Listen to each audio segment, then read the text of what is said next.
Hello everyone, today I am back on Doki Doki Literature Club with Ethan. Hi there!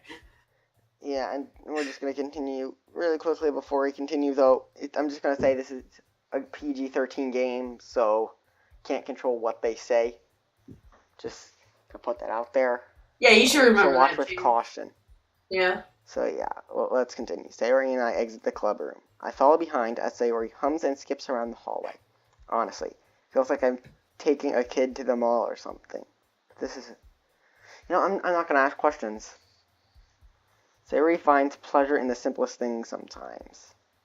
Hey, Sayori. What exactly are we doing for the festival anyway? I'm not sure how you would make an event out of literature. What should I make her voice sound like this time? Just keep it the same. You're Wait, you mean the rapper voice I did last time? The horrible rapper voice? Which one? You know. I can't even do a rapper For the laugh? voice. For the laugh? For the whole episode. Well, I don't care. Me and Monica have it all... I don't even know what words to use. Me and Monica have it all planned out. Don't you worry. Is that so? Yep.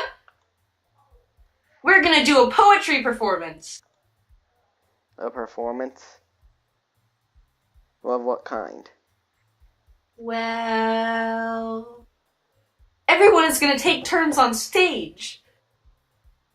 And recite their favorite poem. That sounds... kinda dull. Bubbles! You're not thinking about it the right way at all.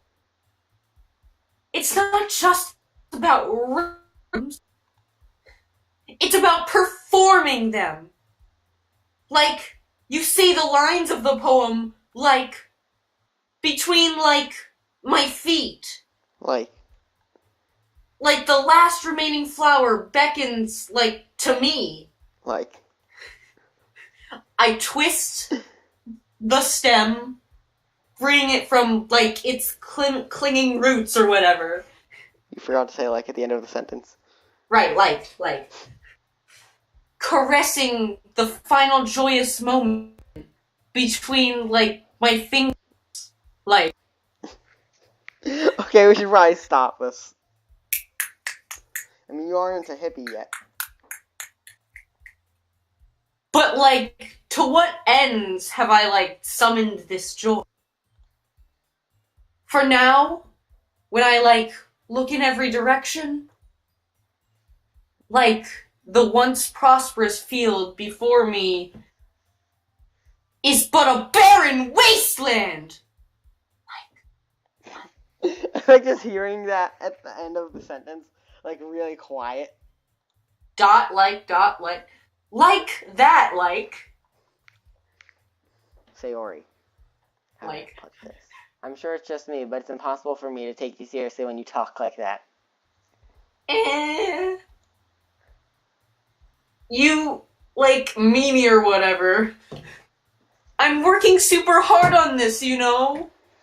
I know. I just meant that you're a hippie.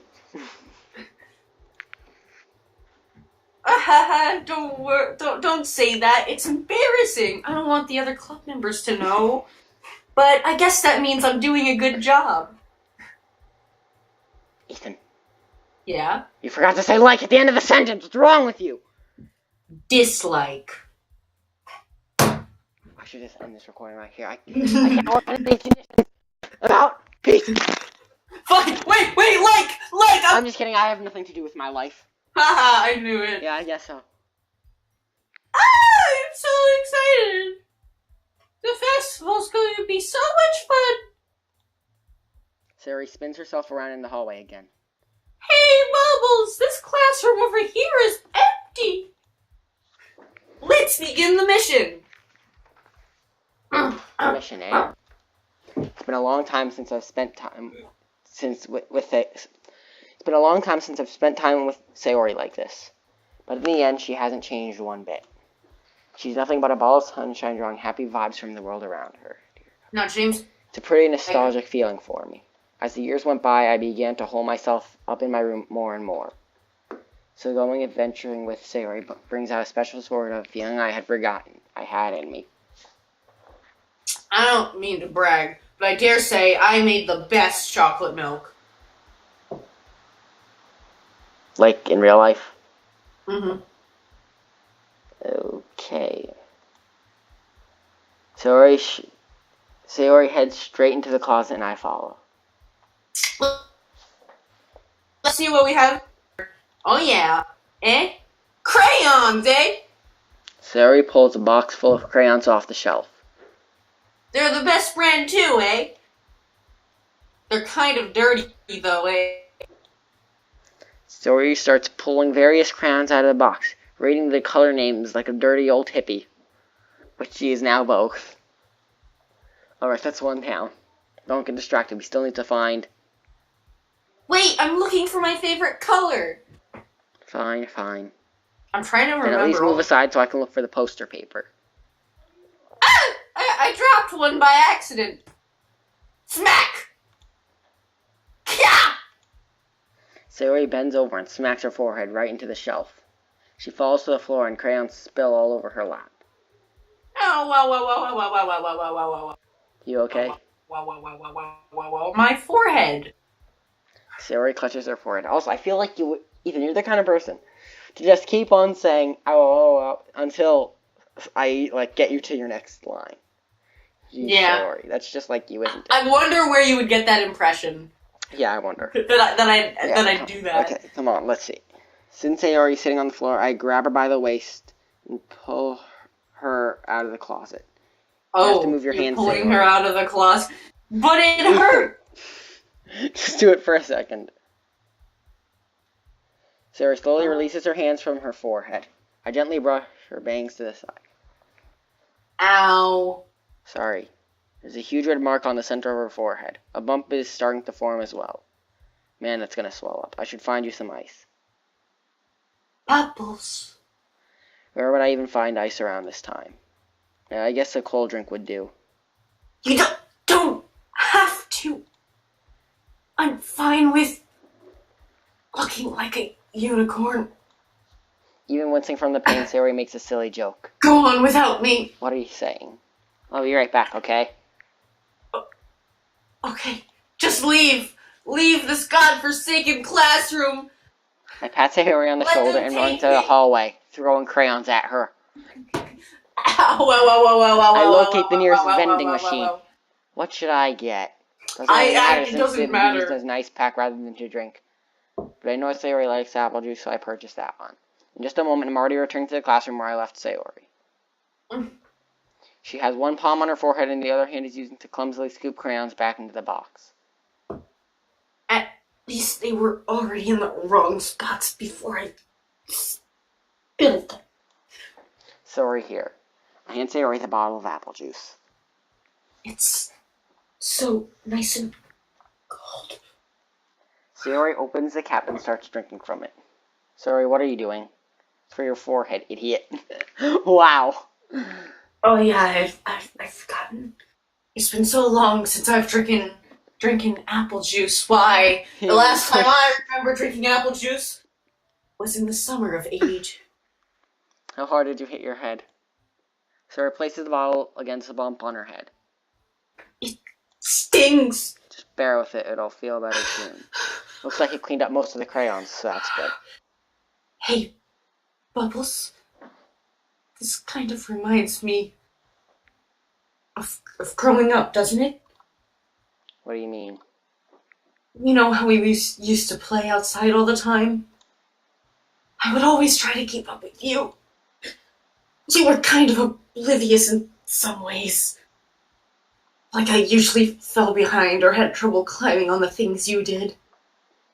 But sometimes when I tried to do things I couldn't, I would get myself hurt.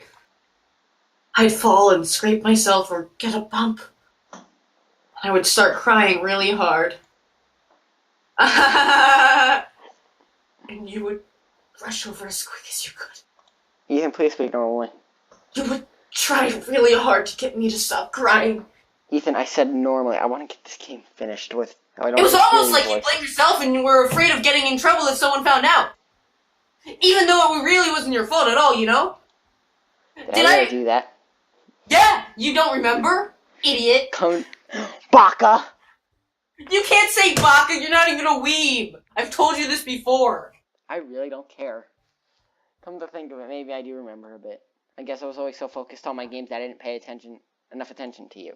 So in a way, it was my fault. Kind of like this time, too. If I wasn't rushing you out of the closet before, I wouldn't have hit your head like an idiot. Bubbles! I don't think you realize it, but you're always thinking about other people. Even after all these years. You're rushing to help me, even though I'm just being clumsy. You're really...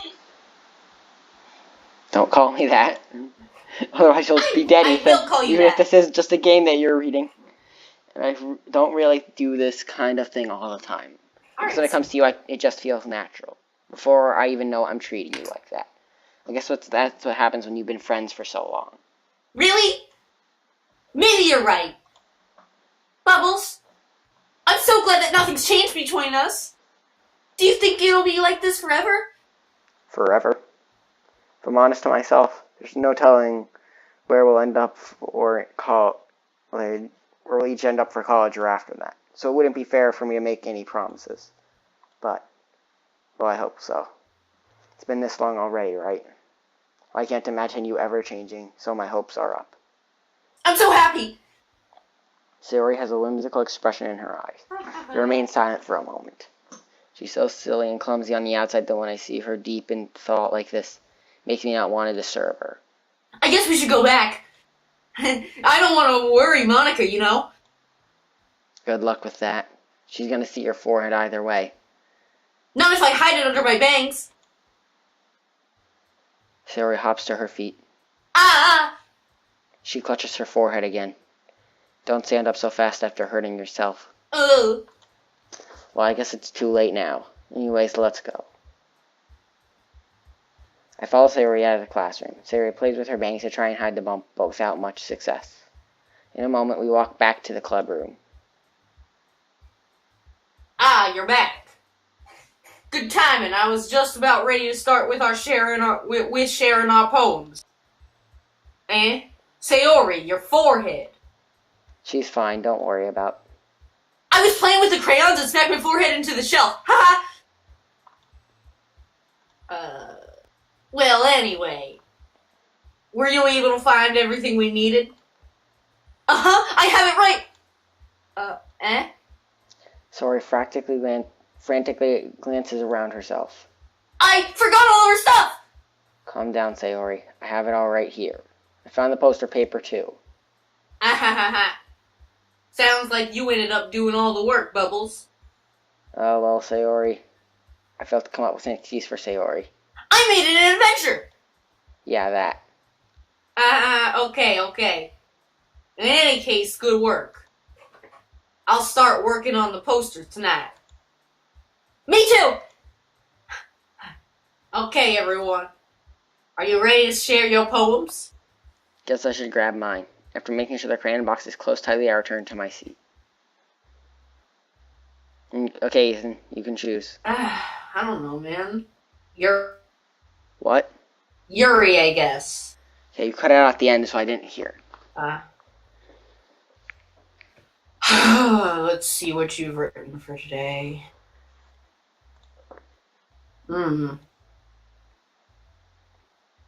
Well done, Bubbles. Or did you want it medium rare? Your skills are already improving. Really? Thanks, Yuri. Coming from you, that means a lot. It's nothing. I'm just happy to help inspire fellow writers, that's all. To this, so don't worry so much if it seems like you can't get your poem to feel perfect. You don't need to be afraid to be a little more daring. Metaphors can go a long way. Don't feel like you need to work your brain like turning a bunch of gears. Try letting your mind wander through your feelings. and write down the things you see and hear. That's one way to truly enable your customers to get the most out of their experience. It's a very intimate exchange. I see. That's certainly interesting technique. Thanks for sharing. I have, an example of that if you'd like to read it. Of course. Is this the sandwich you made for today? Well, Mary it's nods a and poem. timidly hands me her sandwich. It's actually a poem. I thought this was my order. No. This better be my order. Your burger will be coming up right away. Wait, did you order the burger? Yes, you did order the burger. Okay. Well, I added another okay. Well, yeah. for extra points. I'm sorry, sir. Your burger will come in a second. In the meantime, please enjoy the raccoon. It happened in the dead of night while I was slicing bread for a guilty snack. My attention was caught by the scuttering of a raccoon outside my window. That was, I believe, the first time I noticed my strange tendencies as an unordinary. I gave the raccoon a piece of bread and his bill, my subconscious well aware of the consequences. Well aware that a raccoon that is fed will always come back for more. The enticing beauty of my cutting knife was the symptom. The bread, my hungry curiosity. The raccoon, an urge. The moon increments its phase and reflects that much more light off of my life. The very same light that glistens in the eyes of my raccoon friend. I slice the fresh and soft. The raccoon becomes excited. Or perhaps I'm merely projecting my emotions onto the newly satisfied animal. The raccoon has taken to following me. You could say that we've gotten quite used to each other. The raccoon becomes hungry more and more frequently, so my bread is always handy. Every time I brandish my cutting knife, the raccoon shows me its excitement. A rush of blood. Classic Pavlovian conditioning. I slice the bread, and I feed myself again. I was a little more daring with this one than yesterday's. I can see that.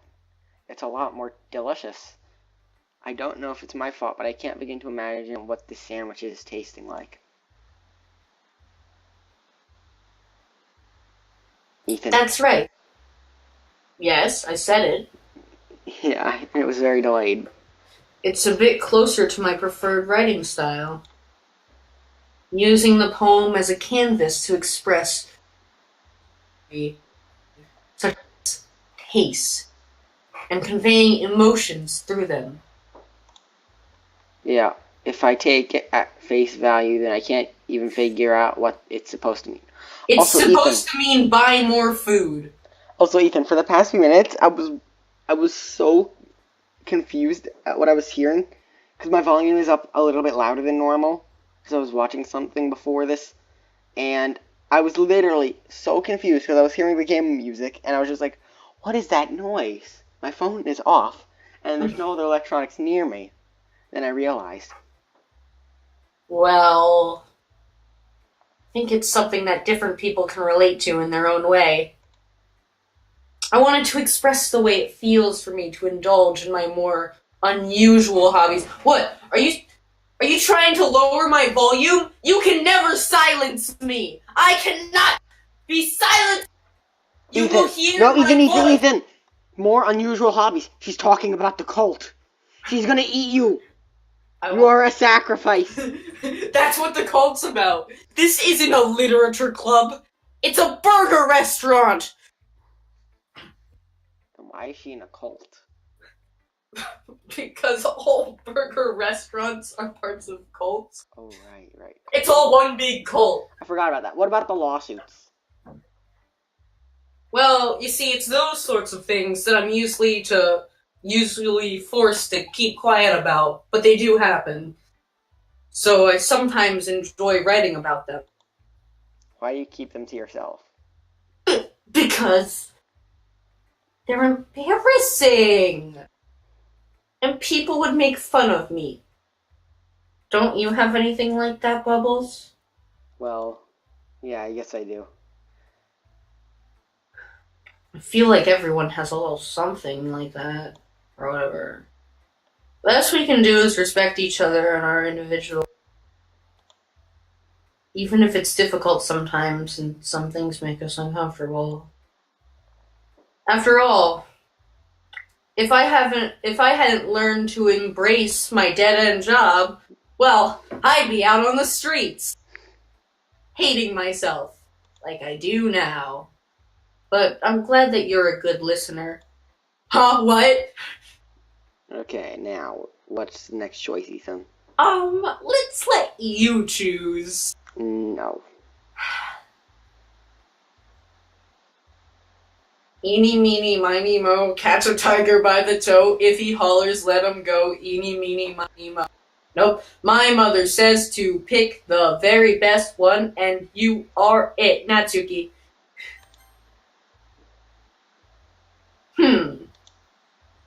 Well, it's not really any worse than your last one. But I can't really say it's any better, either. Phew. Huh? Phew what? Well, anything that isn't a train wreck, I'll take as a win. Like your face. Wait, are you saying she's cute? No, I'm saying she's ugly. Anything that isn't considered a train wreck?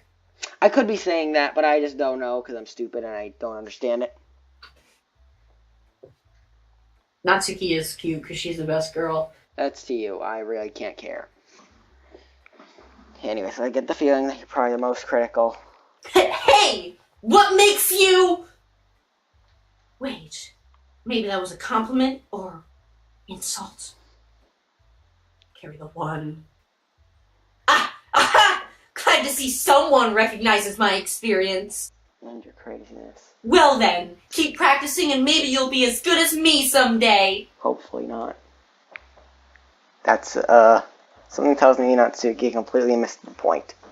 Come to think of it, this kind of reminds me of Sayori's poem from yesterday. You think so? Yeah, well, I guess if you've been friends with her for so long, you might be on the same wavelength. But you never really struck me as her type. Sayori has a type all of a sudden? I don't know. But honestly, how can someone so fluffy spend so much time with someone like you? It's like she's dragging around a dead weight. That's a little unnecessary. I love but you, think Natsuki. of it the best. But think of it this way: if it weren't for me, she probably would just fly away, like letting go of William. Tsunderes we take are the care best. of each other in our own way. Whatever it is, I don't get it. Natsuki, you're so cute. Oh, yeah, I guess I'm supposed to show you my poem. Keep in mind, everyone, he's crazy. He forced me to do this, mostly because he's very annoying. Tsundere. Tsundere is the best. Tsundere's... Here. Whatever. Amy likes spiders. You know what I heard about Amy? Amy likes spiders. Icky, wriggly, hairy, ugly spiders. That's why I'm not friends with her. Amy has a cute singing voice. I heard her singing my favorite love song. Every time she sang the chorus, my heart would pound to the rhythm of the words.